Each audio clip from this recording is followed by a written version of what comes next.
তো ভাই good morning. ভেবেছিলাম যে তো ভাই কেন বানাচ্ছি ব্লগ ভিডিও আবার, ঠিক গাইস, মানে সবার লাইফে কিছু না কিছু প্রবলেম থাকে, বাট আমার লাইফেও গাইস অনেক হিউজ প্রবলেম আছে। মানে ভেবে দেখলাম যে ভাই প্রবলেমটাকে প্রবলেমের জায়গায় রাখলাম। আর আমি যেহেতু ভিডিও করতে ভালোবাসি, তো যেহেতু আমার ভিডিও, আমার ভালোবাসার সাথে প্রবলেমের কী সম্পর্ক, কারণ আমার ব্লগিং করতে খুব ভালো লাগে। বাট আমি ভুলে গেছিলাম যে ভাই সবার লাইফেই প্রবলেম থাকে, তো আমার লাইফেও প্রবলেম ছিল, বাট আমি প্রবলেমটাকে আলাদা জায়গায় রেখেছি এবারে। বাট আমি মানে ভিডিওটা শুরু করবই। তো ভাই আমি আমার বন্ধুদের সাথে ডিসকাস করলাম, তো কিছু বন্ধুরা বললো যে ভাই ব্লগিংটা ছাড়িস না, তোর ভিডিও করতে ভালো লাগে, দেখ তোর এরিয়াতে তোর আশেপাশে ভাই অনেকে আছে যারা কিনা ভিডিও মানে করতে পারে না, বা ভাই যতটাই হোক ভাই, আমার ভালো হোক খারাপ হোক ভাই, যতটা পারি ভাই ট্রাই করছি, হয়তো ফিউচারে আরও ভালো মানে গ্রো করে লাইফে এগিয়ে যেতে পারবো।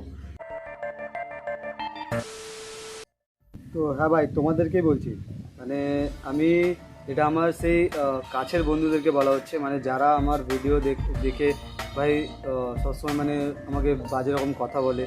হ্যাঁ, মানে আমার হয়তো কমেন্টে বলে না, বাট কোনো ছেলেকে যদি বা কোনো তার আশেপাশের ফ্যামিলি বা হয়তো তার কোনো বন্ধুবান্ধব ভাই ভালো কাজ করে লাইফে এগিয়ে যায় না, মানে তারা তাকে টেনে নিচে নামিয়ে দেয়। তো এরকমই কিছু প্রবলেম আমার মধ্যে এসেছিলো, আর আমার ফ্যামিলিতেও কিছু প্রবলেম ছিল। সবচেয়ে ইম্পর্টেন্ট কথা হলো গাইজ, আমি ব্লগিং করছি, সে আমার ভালো ব্লগ হোক আর খারাপ ব্লগ হোক, তবে তোমরা যারা মানে আমাকে সাপোর্ট করো তারা সাপোর্ট করে যেও। আর ভাই সরি সবাইকে যে ভিডিওটা আমি আপলোড করেছিলাম বলে।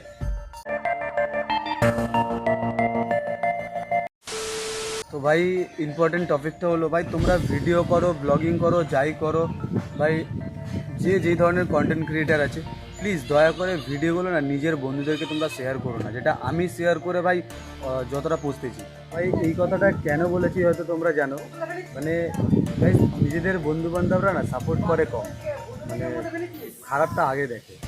এবার হয়তো তুমি যাকে ইম্পর্টেন্ট ভাবো সে হয়তো তোমাকে ইম্পর্টেন্ট ভাবেই না। তো আমার ভাই এরকম অনেক ভাই এক্সপিরিয়েন্স হয়েছে লাইফে, যে নিজেদের কাছ থেকে বেশি ধোকাটা পেয়েছি। গাইজ 2 বছর আগে আমি ব্লগিংটা স্টার্ট করেছিলাম। তো কেন করেছিলাম সেটা আমি এবার বলে দিই তোমাদেরকে। ভাই ভাই আমি 2 বছর আগে যে ব্লগিংটা শুরু করেছিলাম না, মানে আমার সে সময় একটা লাইফে একটা অ্যাক্সিডেন্ট ঘটে গেছিলো। সেটা হয়তো আনফর্চুনেটলি অনেকে জানে না, তো লাক বাই চান্স হয়ে গেছিলো। তো আমার কারোর সাথে কথা বলতে ভালো লাগতো না, আমার কিছু করতে ভালো লাগতো না। তো ভাই এরকমই একজন ছিল যে আমার কাছের একজন বন্ধু, মানে সে আমার সিনিয়র দাদা। তো সেই বলেছিল ভাই তোর কথা বলতে ভালো লাগছে না, তুই ভিডিওর সাথে, তুই নিজের সাথে নিজে যখন কথা বলতে পছন্দ করিস, তুই ভাই নিজে ক্যামেরা খুলে নিজে একটা কথা বল, নিজের বিষয়ে কিছু আলোচনা কর, দেখ সেটাই ভালো হবে। তো সেও কিছু চ্যানেল আমাকে দেখিয়েছিল, তো সেটা দেখার পর ভাই আমি ভিডিও বানাতে ভাই শুরু করেছিলাম। আর ভিডিও বানাতে বানাতে গেছে আমার ভিডিও বানানোটা একটা মানে হ্যাবিট হয়ে গেছে, মানে একটা প্রফেশনাল হয়ে গেছিলো। তো ভাই এই কারণে আমি ব্লগিং শুরু করেছিলাম, এটাই ছিল আমার মেন কথা, যে আমি আবার ব্লগিং শুরু করছি, আসছি আমি আবার। এবার কথা দিলাম গাইজ, ইন্টারেস্টিং ব্লগ আসবেই। আর যদি ইন্টারেস্টিং ব্লগ যদি না আসে, কমেন্ট আমাকে গালাগালি করবে জান।